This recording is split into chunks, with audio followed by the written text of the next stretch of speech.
Ya Allah bahagianya anak-anakku ya Allah. Nggak apa-apa miskin nggak masalah. Gitu. Apa tuh miskin kaya kok kita kalah itu loh. Miskin bahagia, kaya apalagi gitu loh. Kita nih miskin aja bahagia, jangan-jangan kalau kaya malah nggak bahagia, miskin aja lah gitu kan.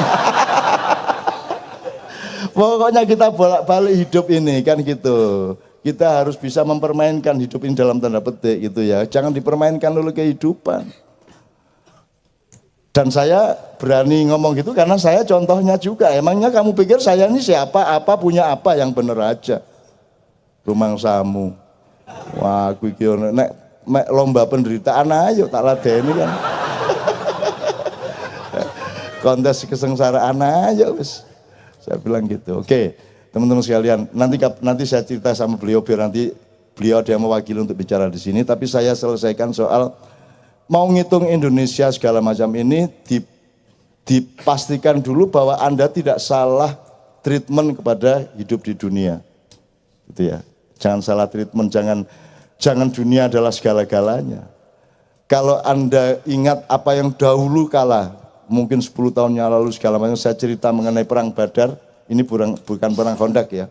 Khandaqnya nanti endingnya. Itu kan pasukan Islam secara militer kan jumlahnya maupun perlengkapan perangnya sangat tidak memenuhi syarat untuk melawan musuhnya yang lebih dari 10 kali lipat jumlah dan peralatannya.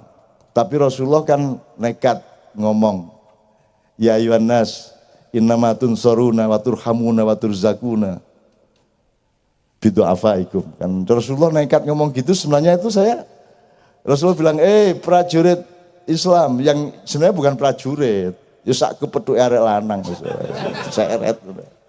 Wong diginiin waktu baris itu diginiin jatuh gitu. Dan kakinya melicat-melicat kabeh. Terus sandalnya wis suwek-suwek karena mereka jalan kaki sekitar 230 km dari Madinah ke Badar. Jadi sudah loyo lah sudah. Seperti anak pulang makiyahan itu. Tapi Rasulullah nekat mengatakan, wahai pasukan Islam, kalian akan diberi kemenangan oleh Allah, kalian akan ditolong oleh Allah, dan kalian akan dikasih rizki oleh Allah. Itu tidak masuk akal dan itu kebohongan secara ilmu positif modern. Tapi kan dia sedang bersiasat kepada Allah. Karena dia dicintai Allah, Allah nggak tega tuh, walah bocah iki kan gitu. Ya wes mesake nganti untuk gede-gedein hati prajuritnya sampai ngomong kayak gitu. Terus sambil ngelirik Allah, masa udah kamu sudah terlanjur ya saya ngomong gitu kan. Udah terlanjur ya ini saya ngomong gini, saya janjiin kemenangan ya. Kalau mosok prajurit, wahai pasukan Islam, jumlahmu cuma sedikit dan kamu loyo, belum bisa memanah, belum bisa main tombak dan pedang, mana mungkin menang. Masa Panglima ngomong ngono? Nggak bisa dong kalau Panglima. Ya Yuhannas, innama tunsuruna wa turhamuna wa turzakuna bidu'afaikum. Ngono Rasulullah. Takbir. Takbir. Takbir. Takbir.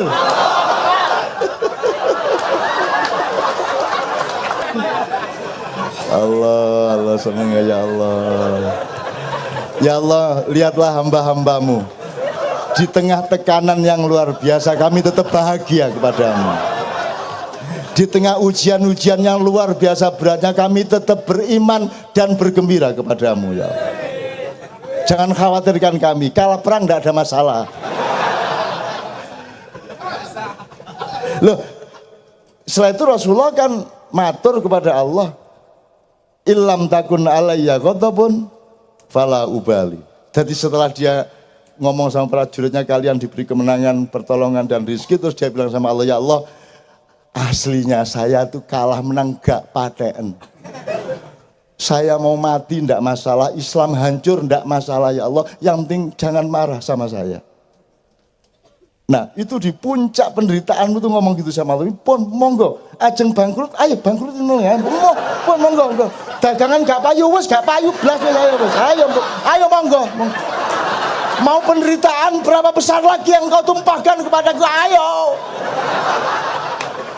Oh no, nantang dengan bonus sulu, gitu ya. Asal engkau jangan marah kepadaku. Karena bencana terbesar adalah kalau Allah marah kepada kita. Allah tidak ridho saja kita bencana kok. Apalagi sampai Allah marah kepada kita. Maka wiritan puncaknya Rasulullah adalah ilam takun alayya ghadabun fala ubali. Fala ubali bahasa Jawanya gak paten.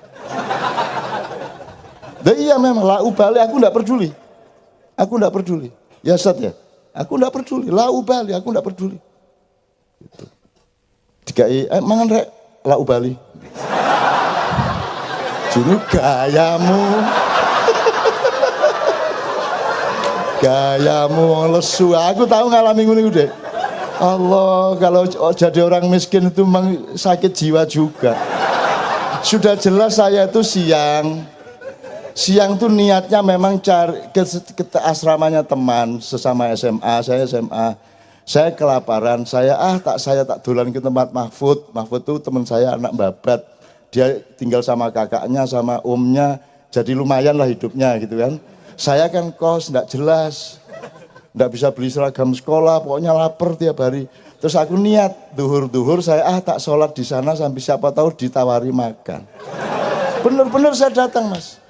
Dengan salah tingkah itu.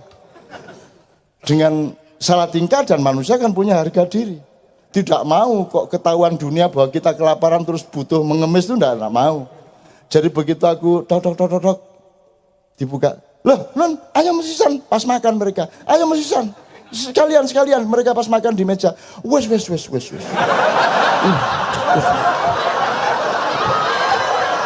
Coba gimana coba. Terus aku ngene dhewe aku. Goblok. Gimana coba? Ya jelas tujuannya itu untuk mencari makan. Di sana Allah kasih adegan tepat. Begitu saya datang mereka di meja makan sedang makan dan aku kula nuwun dan mereka langsung bilang, monggo ayo mesisan sekalian makan. Kan sudah sempurna rahmat Allah. Sempurna kan? Momentumnya, peralatannya sudah sempurna Allah kasih. Kok saya bilang wes. Iya coba. Wes wujud tasal. Ya gimana coba ya Allah ya. Aduh, dan saya tuh ngalami gitu itu sering mas. Saya latihan teater dinasti ya waktu itu ya. Terus lapar saya. Aku tuh lapar sampai sekarang sebenarnya saya masih, kalau sekarang ada setengah kesengajaan untuk sebanyak mungkin lapar ya. Itu lain masalah, itu masalah kesehatan. Lapar lebih baik daripada kenyang jelas ya. Nah saya latihan teater, waduh enggak kuat ini aku. Harus ngelatih teater, harus teriak-teriak, harus loncat-loncat. Lapar banget. Terus aku datangin Toto yang sering kesini. Karepku iki tak jak mangan supaya dia yang bayari gitu. Jadi latihan masih sedang siap-siap atau ayo nang warung sudah. Wes aku wes le. Wes. Aku wes mangan mau nang omah gitu. Coba Mas. Terus saya bagaimana? Kan saya terlanjur menunjukkan bahwa saya punya niat untuk ke warung sebelah. Terus dia bilang dia sudah. Apa saya terus duduk? Kalau saya terus duduk tidak ke warung itu kan malu dong. Loh, jare kate mangan kan ya. Oh berarti tadi ingin saya bayari kan. Nah. Akhirnya saya jalan mas, keluar. Keliling-keliling, terus kira-kira 20 menit balik. Coba. Ya Allah, tapi yang namanya orang Indonesia sama penderitaan itu berkawan karib. Ya itu berteman sangat dekat. Sampai saya tadi cerita-cerita sama Ali, saya suatu hari itu nginep di Manhattan di New York itu di hotel yang sangat murah. Karena sehari sebelumnya saya terjebak di hotel sangat mahal di Washington. Saya gebres-gebres. Udah saya pindah, saya ke New York naik kereta, saya cari hotel yang termurah dan itu YMCA. yang untuk mahasiswa dan pekerja itu cuma $14,5 semalam. Tapi ya gitu fasilitasnya kayak santri lah. Kamar 3 meter, terus kamarnya juga tidak ada kuncinya, reglek, kata. Terus nanti kalau mandi ya keluar bawa anduk, bawa sabun, terus nanti ke kamar mandi antri. Nah, ketika saya kan malam selalu mengembara, jadi jam 7 malam saya selalu keluar, dan saya keluar itu tidak mau pakai ilmu pengetahuan. Saya ingin menjadi angin atau daun kering atau apapun yang diterbangkan oleh Allah. Aku penyair ya. Oh iya. Jadi saya tidak mau membaca peta subway, kereta bawah tanah atau peta bis. Ini ke sini, ya jurusan sini, nomor sekian. Aku tidak mau lihat, tidak mau. Pokoknya aku pengen naik bis. Hati mulai tidak enak, turun. Pengen naik lagi. Gitu pokoknya tiap malam gitu saya. Pokoknya sak karep-karepe hatiku. Gitu. Udah jam 5 pagi balik ke WMCE bisa sampai kembali. Antri berjejal-jejal itu. Orang bule-bule negeri gede-gede aku terjepit gitu. Untuk masuk AC kan satu persatu. Jadi kira-kira masih 5 kali lagi AC itu naik turun baru saya bisa masuk. Itu berjejal. Terus ternyata namanya hotel murah AC-nya tuh kok AC apa? Liftnya tuh rusak. Jadi begitu dimasukin orang terus nutup, belum sampai naik buka lagi. Jadi enggak naik. Lah tapi kan kita orang Indonesia. Orang Indonesia kan tidak menderita. Orang Indonesia kan menikmati apa saja yang ada. Jadi begitu ngene aku, iya. Jadi setiap kali buka lagi, iya, ngono aku enggak sengaja. Tiba-tiba dipegang saya. It's not funny, man. Negro gede diwangkatnya cuma. Oh sorry. Coba bayangkan betapa nikmatnya dan jadi orang Amerika yang katanya hebat itu hanya oleh lift yang tidak bisa naik mereka tersiksa. Kita enggak lah. Mau cuman gini-gini aja mereka come on. Oh shit. Kita enggak. Saya enggak, iya. Gitu coba.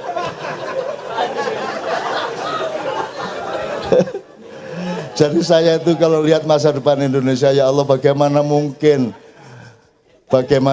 ada orang yang akan menjajah kita sampai seperti itu. Mereka nanti jatuh cinta sama kita terus menjadi kita. Dan akhirnya dikasihkan semua yang mereka sudah rampok ke kita itu. Mereka pasti jatuh cinta kepada Indonesia. Semua orang jatuh cinta kepada Indonesia. Saya mungkin kadang-kadang mikir malaikat itu juga ingin saya jadi manusia sekali-sekali asal di Indonesia. Menggembirakan semua kok di sini nih. Itu luar biasa apa yang enggak bisa. Saya keliling di Jakarta ini. Tidak ada 1 meter peta yang lolos dari kaki 5. Mbok dodol opo ae wis. Udah apa aja udah. Dan tidak pakai teori pasar. Pokoknya aku harus bekerja titik. Laku tidak laku tidak ada urusan, pokoknya suruh. Kloset bekas dicat meneh. Dan itu usahanya cuma 1 meter kali 3 meter ke belakang gitu. Tapi usahanya luar biasa. Itu Indonesia Masya Allah. Jadi teman-teman sekalian, tolong Anda jangan tersiksa oleh hal-hal sesaat seperti pilkada. Kita punya masa depan yang panjang dan Andalah yang akan membangun zaman baru. Terakhir, cuma sekarang memang kita harus menemukan hondak dalam kehidupan kita. Jadi ada sejumlah hal yang Anda mau tidak mau kena akibat dari benar salahnya negara. Betul enggak? Apa ekonomi, politik, atau informasi? Ada. Tapi tidak semua hal Anda bisa diatur oleh negara. Negara tidak mengatur kapan kamu kencing. Negara tidak bisa mengatur kamu mau makan apa. Bakmi, ketoprak, sakarep-karepmu. Negara tidak bisa mengatur kamu mau kawin sama siapa. Negara tidak bisa mengatur kamu tiduri istrimu dengan cara bagaimana. Betul enggak? Masih sangat banyak ruang di mana engkau tidak bisa ditindas oleh siapapun. Dan itulah kondak kita. Mereka tidak bisa menjangkau parit itu. Dan kita bukan dikucilkan di dalam parit. Kita yang bikin parit. Saya tidak mau terkontaminasi oleh medsos. Medsos itu saya subjeknya. Saya yang ngisi. Saya tidak mau diisi oleh yang kira-kira merusak saya. Saya punya filter. Di Ma'iyah saya belajar punya filter dan jala untuk tidak bisa dimasuki oleh bakteri-bakteri yang tidak. Saya punya keseimbangan di Ma'iyah. Anda lebih hati-hati, Anda lebih dewasa, Anda lebih matang, kan begitu selama insya Allah. Nah, jadi ada kondak yang sifatnya struktur ekonomi, peta politik, sosial budaya. Ada juga kondak yang sifatnya alam pikiran. Kalau alam pikiran kan kondak Anda kuat banget. Kuat banget. Anda punya cara berpikir sendiri. Gitu kan? Spiritual lebih lagi. Mau diapa-apain Anda tetap manusia tauhid nomor 1. Anda tetap bertauhid. Sesengsara apapun, siang atau malam. Anda adalah manusia matematika, istilah saya. Matematika itu Anda tahu toh 5 kali 4. Pas musim hujan, kemarau panjang, bangun tidur, tetap 20. Pas mengigau, 20. Pas Anda lapar, pas kenyang, kapan saja 4 kali 5 adalah 20. Kita tidak akan bisa dirubah oleh siapapun. Cinta kita kepada Allah, cinta kepada sesama rakyat Indonesia, cinta kita kepada semua yang Allah mewajibkan kita untuk mencintai, tidak bisa dirubah oleh siapapun. Dan tidak bisa dihancurkan oleh siapapun. Anda akan membangun zaman baru. Ini serius karena Anda sudah punya potensi, bekal-bekal, benih-benih dan infrastrukturnya.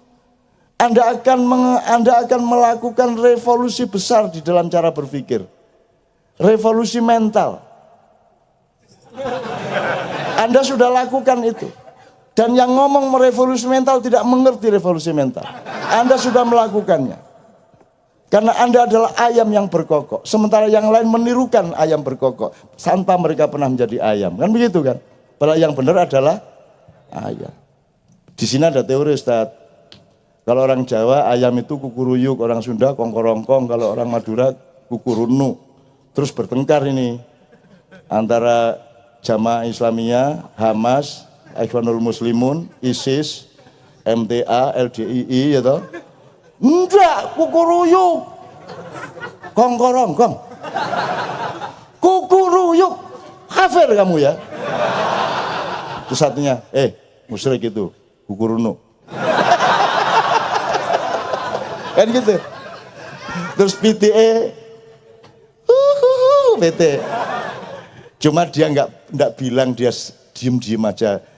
Sebenarnya kan dia yang benar, cuma dia enggak bilang. Ayamnya tuh sebenarnya kan kapan-kapan tuh tak suruh ngomong, PT, kondo sing bener iku awakmu. Yang benar tuh ayamnya. Yang menirukan ini kan cuma mufassirin. Ya, orang-orang yang menafsirkan sesuai dengan gendang telinganya dan struktur mesin pikirannya dan seterusnya, tapi yang benar tetap ayam. Jadi kita berpihak kepada Al-Quran, tafsir relatif. Dan kita tidak memakai tafsir kecuali di dalam tadabbur. Kalau tafsir berdiri sendiri akan menghasilkan madhab-madhab dan akan menghasilkan perpecahan-perpecahan. Tapi kita memakai tadabbur sebagai pelindungnya. Tadabbur tergantung kesudahan. Ketika kamu menafsirkan, kesudahannya harus membuatmu lebih dekat kepada Allah, membuat akhlakmu lebih baik, membuat hatimu lebih tenang, membuat pikiranmu lebih jernih. Itu tadabbur. Kalau tafsirkan, yang penting benar. Tidak harus baik. Kan gitu. Kalau tadabbur, hasilnya harus menjadi lebih baik. Maka tafsir diperlukan asal di dalam tadabbur, kan gitu. Dan dari tadi saya melihat semua yang bicara tadi, waduh, stop arek-arek tadabbur ini kondak ini kita tadaburi gini-gini, wah top arek. Dan saya optimis ke depan karena apa? Kalau dari zaman dulu guru silat itu mengajarkan kepada muridnya jurus-jurus atau ilmu-ilmu yang sedikit kurang dari yang dikuasai oleh gurunya. Kalau gurunya punya 10, mengajarkan kepada muridnya 9. Generasi berikutnya dari 9 diajarkan cuma 8. Generasi berikutnya 8 jadi 7 dan seterusnya. Maka saya bahagia kalau teman-teman di sini, wah pinter-pinter arek-arek, ya Allah. Saya tidak mampu menjelaskan seperti Anda semua tadi, berarti Anda sudah lebih hebat daripada guru Anda. Kan gitu. Berarti ke depan kita akan berkembang. Dari dulu kita Garuda menjadi empret, sekarang dari empret kita akan jadi Garuda lagi.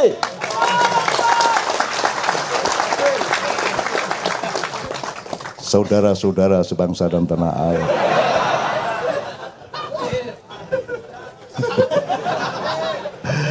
Apa rek? Oh takbir. Dan terus bisa sekali 30 kali ya. Aduh suwene ya Allah. Wis gak apa-apa. Sampai ada yang bilang waduh ada inflasi takbir. Loh gak inflasi lah cuma. Maksudnya itu gini loh, itu takbir ya takbir, tapi ya dipikir banyak orang ini ya ada yang kuat, ada yang enggak, ada yang kuatnya 5 kali udah cukup, ada yang 10 kali ya kayak ngimami itu loh mas. Ngimami kok optimis banget. Ngimami Allahu Akbar. Waladhdallin amin. Bismillahirrahmanirrahim. Alif lam mim. Dzalikal kitabul la raiba fihi hudal lil muttaqin. Alladzina yu'minu waduh Al-Baqarah.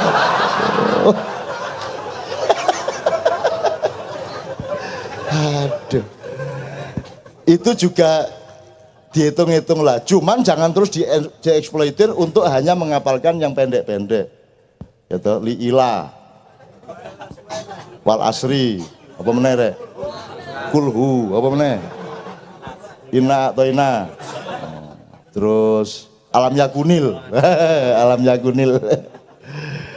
Ini kisah mereka ini kan gitu. Jadi kalau saya kasih penjelasan bahwa Rasulullah sendiri begitu ada orang tua jadi jamaahnya dia memperpendek suratnya, mempercepat sujudnya segala macam, senang mereka. Akhirnya mereka sholatnya efisien. Al-Dhalin amin. Bismillahirrahmanirrahim. Alif lam mim. Allahu Akbar. Rakaat kedua shot. Allahu Akbar. Ha mim. Allahu Akbar. Lah yang ngunut tok ae. Oh alah iki jenenge salat hijaiyah jenenge. Oke teman-teman sekalian, mudah-mudahan Anda menemukan khandak Anda masing-masing. Khandak itu artinya Anda harus punya pengambilan jarak yang sehat. Kapan Anda merasa ditaburi sesuatu yang kurang sehat, Anda harus bikin khandak di segala bidang dan berlevel-level. Kan kira-kira cuma itu aja intinya.